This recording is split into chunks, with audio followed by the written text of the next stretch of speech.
Good morning, everyone. Welcome to the Dawn Patrol. I'm Cliff Krieger, your host. With me is Fern Kembang. Here in the studio, we have Mike Smith. Mike, where are you today? New York today. Oh, okay. You having a good time? That disembodied voice was our producer, John McDonough. Well, he's got to keep the door locked because of all the chicks and the. Today's Monday, the 18th of July. How are you keeping cool out there in New York, Mike? Well, I don't have central AC in my house, but I have window air conditioners. I have one that takes care of downstairs, and then I have one upstairs in the bedroom. That seems to do a pretty good job. I mean, being in Florida for almost half the year, I've gotten used to hotter weather, so I don't need to set them as low or have them on as often as I used to. So, but it's been hot. I was doing a soccer tournament this last weekend, and yesterday we did 5 games in a row. It was close to 90 degrees. It got up to like 86, 87 degrees, so it's been hot here. Fru, do you have central air in your house? I have but I have an AC that cools. Yeah. And also I have a basement that I retreat there when it is hot upstairs. Yeah, that's good. John has air conditioning, which means that even Fru's going to be comfortable with his coat and tie on, so that's good. Yep, good stuff. And I'll tell you, today is the coolest day of the week. It's going to get hot as can be. If you want to have a kind of a chuckle, watch the BBC. They don't have air conditioning in England. Very few places have air conditioning in England. So you see reporters, and I was watching this morning a little bit because they're all they're electing a new prime minister this week. So there's people in the stifling hot rooms with their jackets on, their ties, and there's sweat's coming right down their face. And they're overdressed, but they're still like, I am not hot, not me. It's going to get so hot this week. What I want you to do is leave your air conditioner on. Today's the coolest day. What about places to eat that taste good and are appropriately cool? Do you have a favorite restaurant, Fru? Well, we have Sahel African restaurant downtown on the Central Street. It's opening its doors, and that's the only African cuisine north of Boston. If people can check it out, I've been there 3 times. It's great. The hotel itself is it's neat and a good place to meet friends. The only problem is the bridge that is disturbing traffic. For how long, we don't know. I think it is putting down a lot of business on that street. Was the Sahel restaurant on Merrimack Street earlier and then moved to Central, or has it always been on Central? No, it was open on Central I think early this year. Yeah. Or no, last year, June last year, I believe. Yeah. Mike, you have a favorite restaurant to try out? Well, we've got a number of them. I mean, one close by called Eddie O'Brien's that's near us that we go to sometimes for a light lunch or dinner. We like to go to Olive Garden. We have one near us. We seem to like to go there. Well, those are a couple places that we go. I took my boys yesterday. There's a Japanese restaurant in Nashua. Ah. I thought it was closed, but I checked it was out. The one that they cook the food in front of you. Yeah. It's just before you enter the exit going to Hudson. Before you go past Best Buy, climb that place, there's a Volvo on your right. Then you turn right, you go into that shopping. It was great. It was packed. Well, That's good. A good Japanese restaurant is delicious. John, you got a place? Well, I'm going to meet with my sister tomorrow. Tonight we're going to Good Times, Monday Night Dinner Club. We're actually meeting on a Monday for it. And John Zimney picked Good Times. We're going to Good Times tonight. And then tomorrow, once I meet my sister Lisa at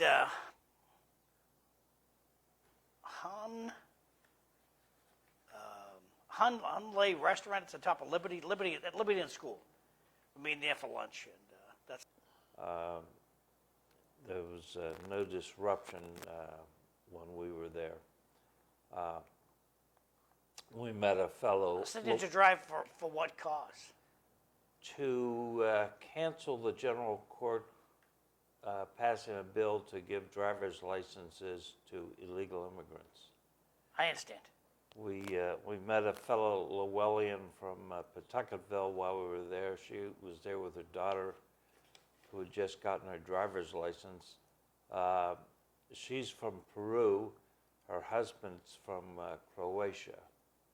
So that was interesting. A very animated young woman, and she is against giving driver's licenses to illegal immigrants. And it's an immigrant herself. Well, if you want to talk about that a little bit, I am all for giving immigrants driver's licenses, but the driver's license, that's wrong. Sorry, Mike, I put you up instead of me. Because I like Mike's shirt, I think. That's why I put Mike up. They can get a driver's license, but it must be labeled as such. Got any thoughts, Fru? Well, the irony is I've heard from most Americans the question that why is it that most immigrants who come here, they get their papers, so they are the most vocal to against others having the same opportunity as they. I really wonder, because if you really look, those who are in the forefront of bashing other immigrants that are coming in now to get their own papers are the very ones that came here and were issued, not really those people who were born here. So it questioned my imagination how some who will come here and get the same, they become citizens, and they are the drummers who are out there bashing others who are coming now in the same boat. I cannot really understand. I think that based on my conversation with this woman Saturday, I think that they feel I did it the right way, and Now, what paid is the right paid the way? money. What is the right way? I mean, people use all that just to block mostly immigrants who are coming from other countries, say Africa and elsewhere, but most immigrants who are coming from Europe, the system itself favors some over others. And most of those that the system favors very well, they stand in front and the bandwagon. You see, they are waving all these, blah, blah, blah, but knowing that they have equally, some of them who are saying that if you go to investigate, you will see that how they got it is not even the way, how they are saying it. What they say doesn't mean that it is true. Hey, Fru, what's this? You sporting new wheels, man? I got the security camera on your truck out there. What's going on, man? That looks like a nice toy you're driving around. Oh, there. man, Tell us John. more. Thank you. Well, tell us more. What is it? What'd you It's- get? it's a Is Tacoma. that a new car, new to you, brand spanking new, or what do you got? Yes, a Tacoma. A Tacoma. Yes, Nice truck. thank you. So you didn't buy an electric. It's the price is off the roof. I'll wait Oh, until yeah. I will wait until it comes down the basement before I go there. It's crazy. You can't get a car, and the car you got, they put it together with toothpicks.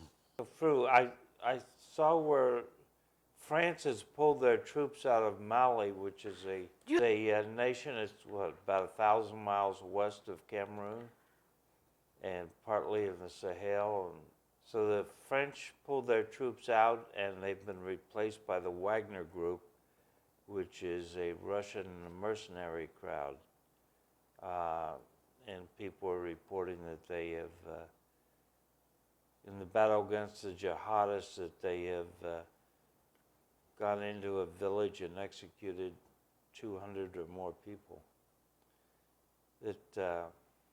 Is this a step forward, replacing the French with the Wagner Group? Well, I don't know whether it's a step forward or not, but the only way I can look at it is if a mosquito settle on your arm or on your head, what do you think that mosquito will give you? It will only take the good thing out of you, and the only time that you know that a mosquito settles on you is when you hear a bite, and when you turn, what do you do to yourself? You hit yourself. Double again. Yeah.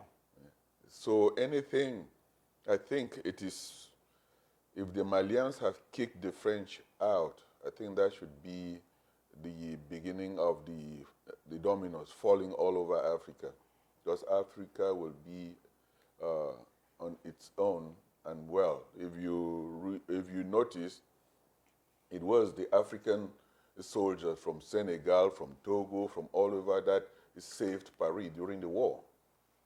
And what happened to them? When they were entering Paris, they pushed them back and let the French in front who get the glory. And when it happened, they put them in internment camps, and when they protested, they massacred. There's a movie out there for that. If you want, I will send you that movie. The French massacred them. That's how vicious and cruel. Which war was this? World War I or II? World War II. Africans fought and defended France, but when they were entering Paris, they relegated the Africans to the back of Michel and they never saw. That's how cunning the French are. You talk about killing hundreds of people.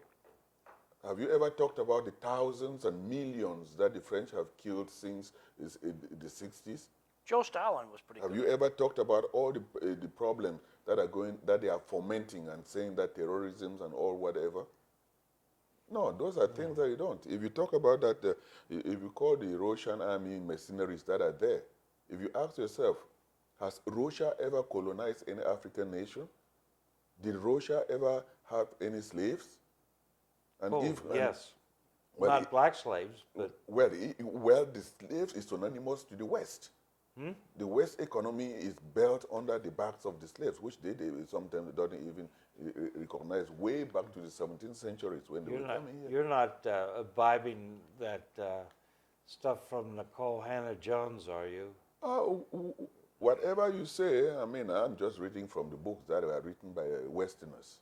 The books that are written by Africans will not be promoted, because he who writes your history describe who you are in their own view and make them. But Fru, I think that everyone would agree that there are a lot of ingredients in America's success.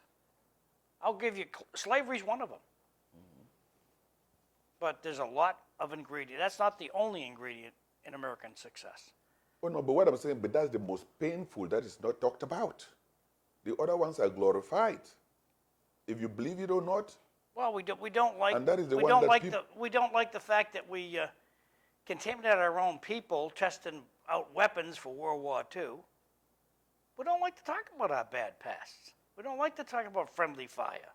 No, wait, I'm talking about, no one wants to talk about that, the slaves and all whatnot. We don't like to talk about things we're ashamed of. Well, yes, but you don't want to talk about things that you are ashamed of. But the people who suffer those want that history.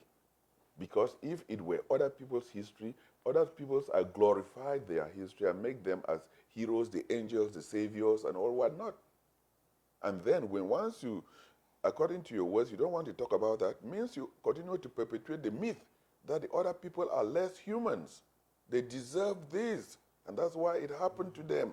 It should continue. Slavery goes on today, and I see no forward movement on collapsing it. There's slavery in the globe, and These people go, don't forget about the slave. What about the people who are enslaved today? Why don't we chastise the countries that allow slavery to continue to happen? But if that doesn't, oh no, we want reparations. Write me a big fat check for $1 million, or write you a check for $1 million, and never mind those people who are still enslaved. Let me tell you, when you talk about reparations, is that the first time? Is that the first group of people in the world that have asked that? Reparations is a false, it's just a no, false I'm asking flag. you, John, do you question all the other people that are asking to be compensated, and they have always been compensated?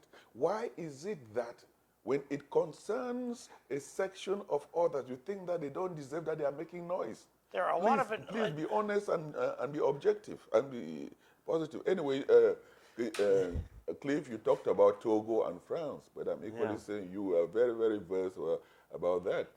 I'm talking about when you talk about Russia or so, I'm just asking that, yes, if you look all over Africa, you see the French colonies, France made them feel that Paris is their home.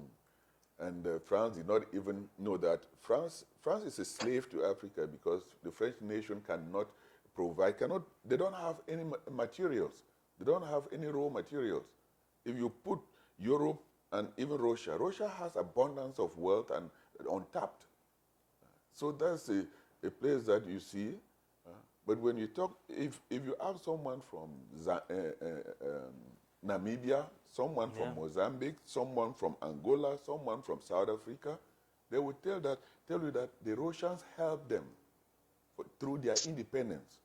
When the Cubans were there, they were there because the Russians were supplying them money and everything to fight them. But when they fought, they went back home. But wherever the West has gone in Africa, they have settled and made that place their home and their farm. So if there is a way to kick the French out, you see that France will become a third world nation. Bro, 7 million slaves in India today.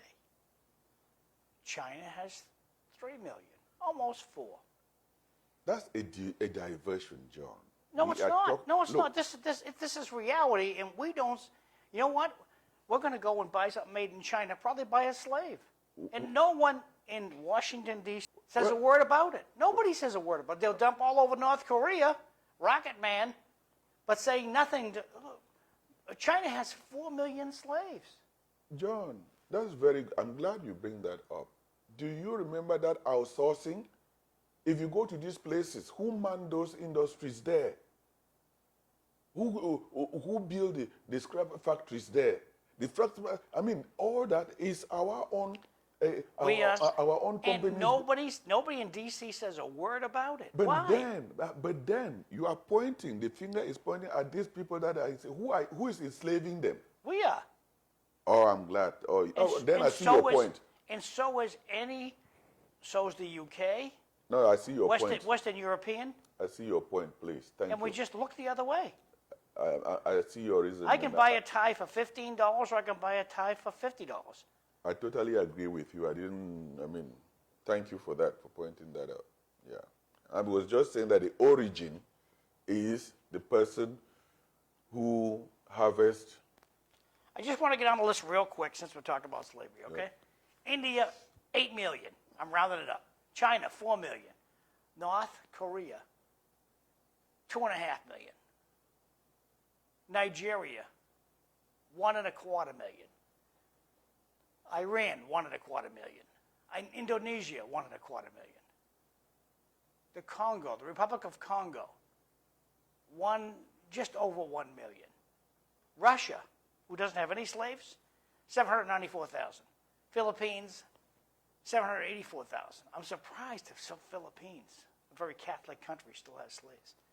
Afghanistan, hopeless Afghanistan, 749,000. So back to you kids, thank you. Nothing for Sudan? When I think of slavery, I think of Sudan. No, when you think of Sudan, I will go ask. This is 2018. Maybe I'll ask about Sudan. But the irony is John has put those figures out there. Who composed those figures? And you see the irony, there is no Western country there. Those are the angels, the saviors. that goes to all these places and do that. That's the irony. When once you put those images, you misinform the whole world and give the Western countries, these are the saviors. This is what you propagate on the media and make even the kids who go to school just think that nothing happens in the West. The West goes to these places as savior. If you talk in Congo, you go to Congo now, in the Congo jungles, there are airstrips. Where are those airstrips flying to? They are flying to the West, landing and picking the minerals and going and enslaving the people. But you will not talk about that. You will show those numbers, and those numbers who are enslaving, I go just to support what you have said, John, that capitalism goes there and enslave these people, and then come here. You have listed a list there. Those industries that are they the ones who are manning those industries that are enslaving these people? No. But I don't see any France, Germany, England, no European nation there. That is a subtle message that you package it very well, you put it out there to continue to blame the victim. Well, This one of is the things- as I scroll down the page, we got. What country were you looking for, Cliff? Sudan. Still not seeing Sudan. They got more. Like Cambodia has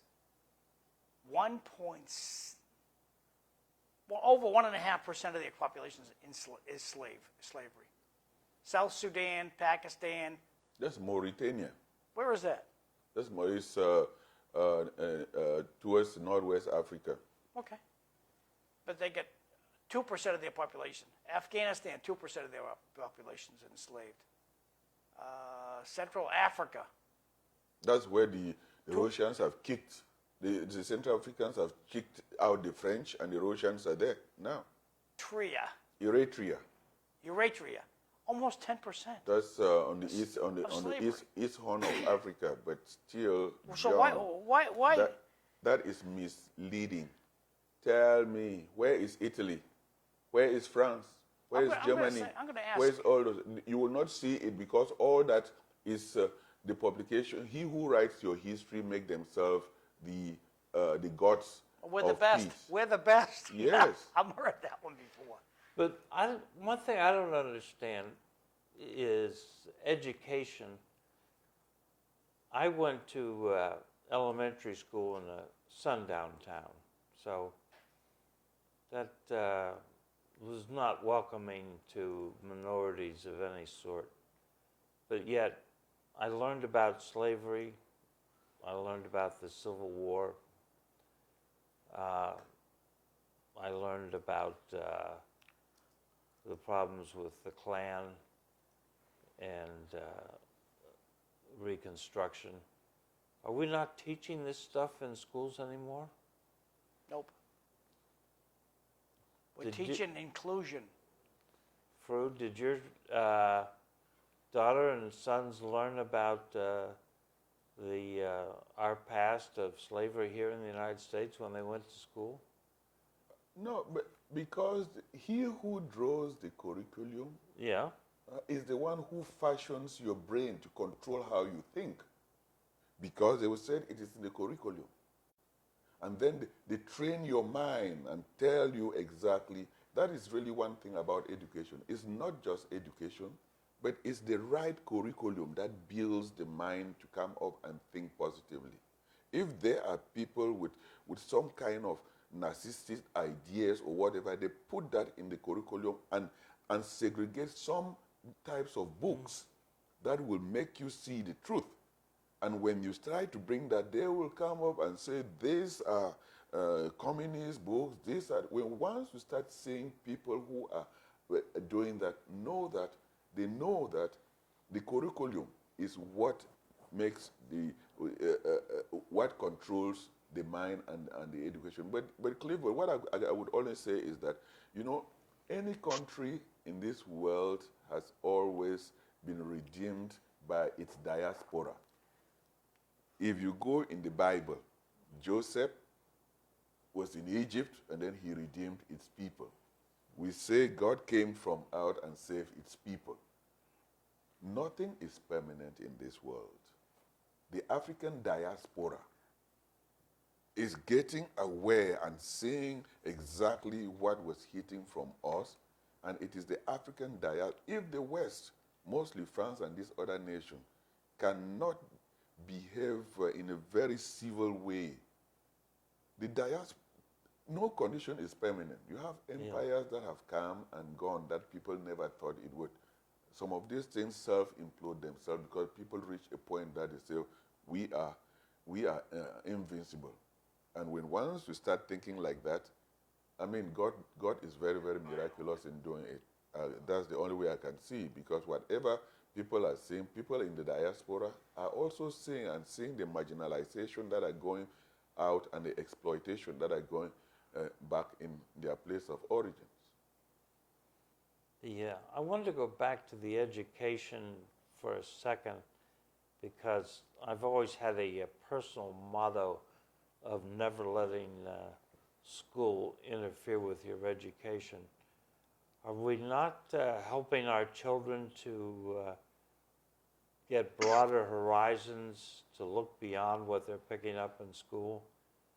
I think that's an important responsibility of parents, to help kids to have a broader look than just what they learn at school. You see, kids who learn at school, when they travel around the world, when they get out of this country and fly out, and when they come back, their mind changes. If you see the battle of saying that these other people are projecting certain books, ban them from class because they are changing their minds, because they know that the curriculum is what is the fertile ground to build the mind to think a certain way that those who make the curriculum want it to happen. Mike, you got a thought on this?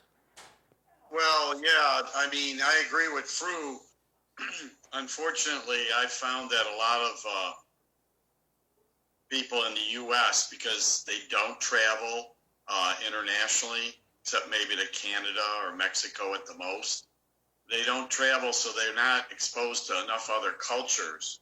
And so what they learn in school or see on the news, that's how they think everybody else is. And they forget that there's another 150 countries in the world that look at things not the same way we do. So until you're exposed to those different environments, you don't learn to have a broader view on how people are in the world.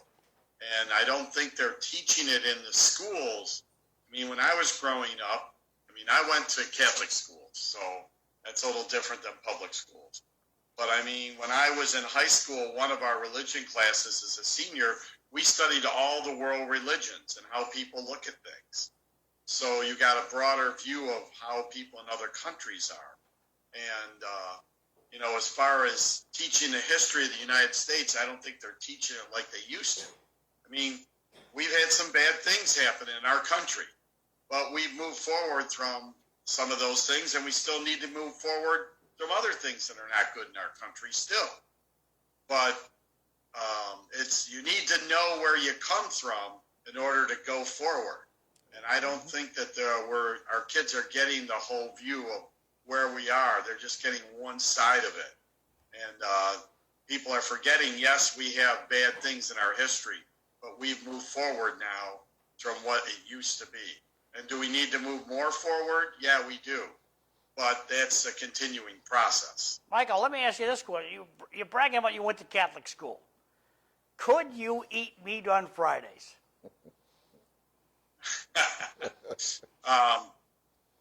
Back then, no, you didn't eat meat on Fridays. On Good Fridays, not all Fridays. All Fridays you could, no matter Fridays 52 were weeks, a 52 fish Fridays. Oh. In America, when I went my first undertakers convention, I sat with a bunch of guys from Ireland. And so we're talking about Catholicism because they're all Catholic guys, and we're just talking about how they do funerals, I do funerals. And they asked me, what's this bit about? You guys couldn't eat meat on Friday. And they wanted to know more about this because they could eat meat every day of the week. So they had a different Catholicism, they had a different Catholic faith than I had. Well, this is all due to the Spanish Armada. Well, no, Yeah. Cliff, you can blame it on the Spanish, but what was the Pope thinking? Well, you know what? They'll never know. It's good. But I'm told that the bishops were told, look, we have a lot of fish that we can sell. If you guys can make it, you got to eat fish on Fridays. It'd be good for business. And the Europeans were already eating fish, so the Catholic Church just let it happen. And there's not much history about that. as an altar boy growing up, we were told that you don't eat meat on Good Friday because of blood. Just Good Friday. Just Good Friday. and this is in Cameroon. Yes, on Good Friday, because Christ died on he shed blood on Good Friday. And what does fish have to? The But logic, that's what I'm saying. Then, when I cut fish, I see blood. But they said you can eat fish. But the significance was that you don't eat meat because of the blood. But fish too also had blood. So I wrestled with all that in my head. I could not really see the well, we were difference. surprised. That was every Friday for Americans. That's why once you mentioned that, I say Good Friday, not every Friday. Every Friday in America, we couldn't eat meat. John, have you never heard of the Spanish exemption?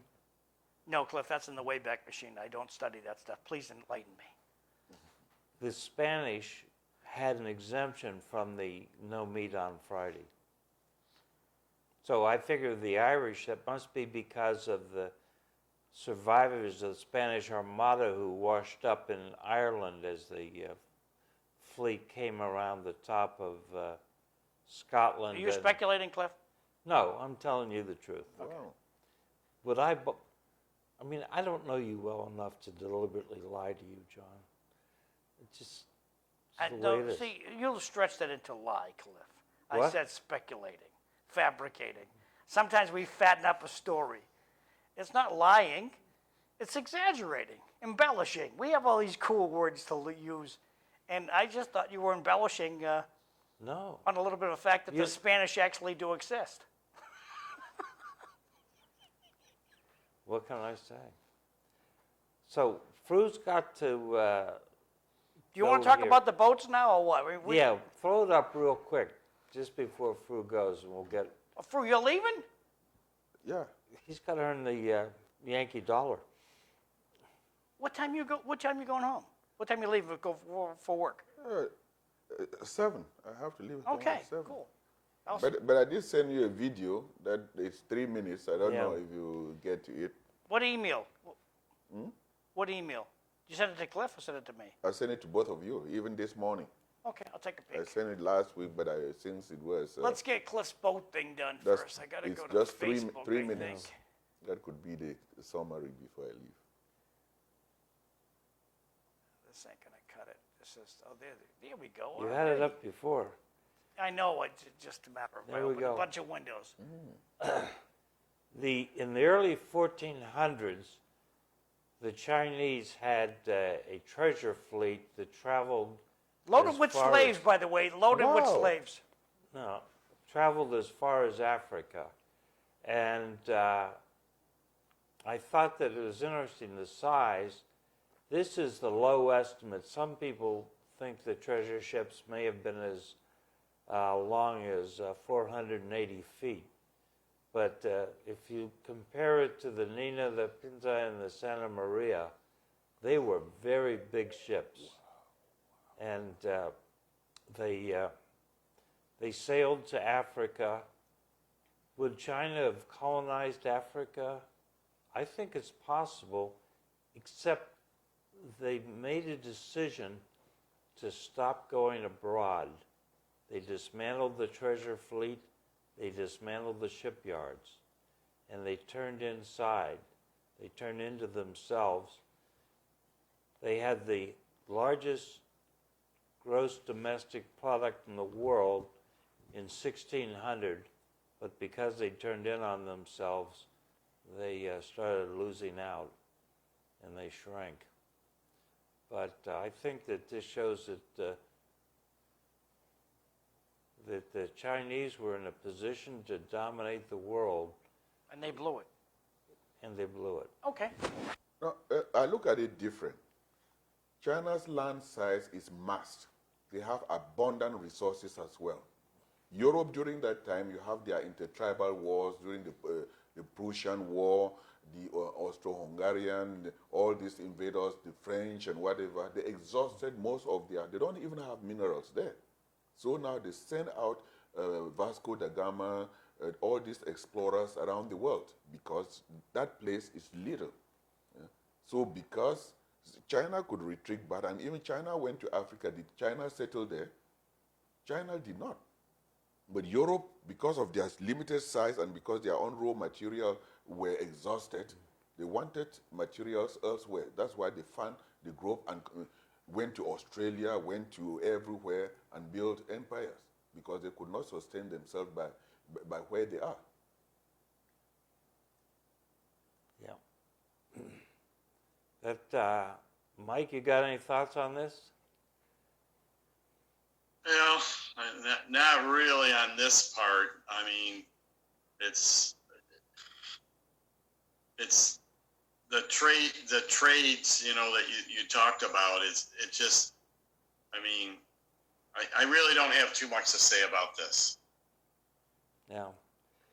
The one of my thoughts was that if Admiral H.E., had turned left instead of turning right, that he would have come to the Western Hemisphere, and China might well have colonized the Western Hemisphere in its pursuit of treasure. So just the fate of circumstances. But Europe was not, as Fru says, was not that big a deal in the 1400s in terms of international relationships and economics. Although I think that there was thinking going on that was important. But they also tried to destroy the Chinese system by importing a lot of drugs. Did you ever hear about the Opium War? Oh yeah, but that's later. That's the 1800s. Yes, but all those originated from the West. To go there, and when you see all this, there were so many ways to overrule so many other reasons. So it shows that wherever the West go, they didn't go there with good intentions. Well, I don't know. I think some did, and it wasn't just Europe itself, but Africa. I mean, we have Marco Polo who travels to China, but we have even Batatu who, out of Africa, Northern Africa, who travels to China too and explores that world. So I got Cliff's video. I'm sorry, first video. True. And we ought to introduce this guy. He's a... That's as big as I can make it, by the way. I think he's a state senator from Virginia, from up in the Loudoun County area. And a former Marine. And a former Marine, that's right. So he's talking about the war in Ukraine and our efforts against Russia. See what this guy has to say.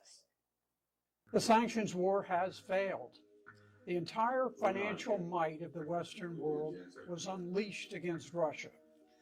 The Biden administration swore that the Russian ruble would be crushed into dust. They boasted of destroying the Russian economy and inspiring a revolution.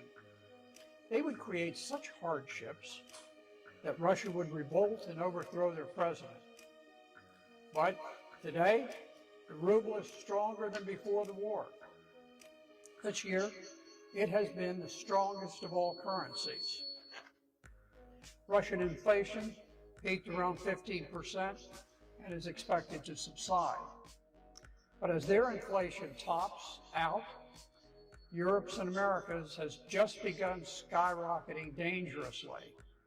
Even this morning, the price of Bitcoin dropped 5,000 points in just overnight. The stock market is becoming extremely erratic and rocky.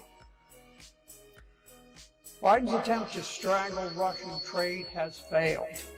Far from blocking their trade with other nations, The Economist reports that Russia is generating a record trade surplus with $1 billion a day flowing in from oil and gas. Russia's $250 billion trade surplus more than doubled its surplus in the year before the war. Despite sanctions, Russia has forged stronger ties with China, India, South Africa, Iran, Brazil, Saudi Arabia, all of which continue trading at enhanced levels with Russia. Important countries in the global south are refusing to obey Washington's order to impose sanctions. Independent countries fear the U.S., but they resent being told who they may and may not trade with. Dictating sanction policy to sovereign nations is diminishing the world's respect for America. From the outset of the war, Russians have never experienced shortages of food, housing, heating, fuel, or gasoline. Anyone who expects Russians to crack from the loss of Gucci purchase or Big Mac hamburgers do not understand the Russian psyche. Hopes of ousting President Putin have died. On March 1st, British Prime Minister Boris Johnson predicted that sanctions would bring down the Putin regime. Since then, Boris Johnson has nearly been ousted himself in a parliamentary vote of no confidence. President Putin's popularity rose to 83%, which is greater than any of his Western counterparts. Well, that's a different take on the situation in Ukraine. And he touched on the fact that the nations around the world are not all supportive of the sanction regime. What's your take on it, Drew? I'm just saying that look at the Western thinking. Look at all those nations that they are siding with Russia. What is the population of all those nations? Almost close to 3 billion that do not want to. And I don't think it is the West. Look, that's someone, a politician in America, saying that. Can you get that same opinion on CNN or on Fox News? That shows that we don't give objective information. We misinform the population and tell them what the politician thinks the outcome will happen. What has happened to England? Where is Boris Johnson? Did he not predict? But do we analyze that they come in the air, they sell lies. And they sell lies, but the truth, they know it. And that is someone who has done his homework. This is not a communist person talking. He's a Republican talking and giving facts substantiated. We see the facts coming. But when someone speaks like that, some other people will say he's a communist, he's a narcissist, he's a this and that. And that is what will really destroy the system of people reasoning. Those who are ill-informed, they let them sit and talk to people. So that's the irony, Cliff, and I'm just glad that you bring that view to express, which shows that the City Life show is a balanced and fair discussion. That we try. Hey, Fru, John Corrigan says hello. Thank you, John. So Fru's going to be gone in like 4 minutes. He's got to go to real work. Do you want to do Tulsi Gabbard now or after the break? No, not at all.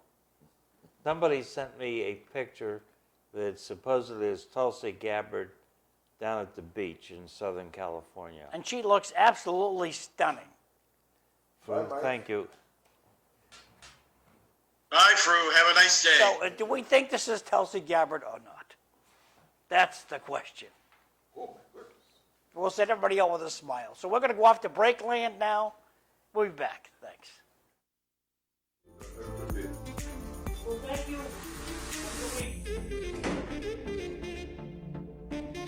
Mike's off. Got anything out of New York? Well, I got a bunch of things that I pulled up that I was just waiting for. They are wonderful. Mike.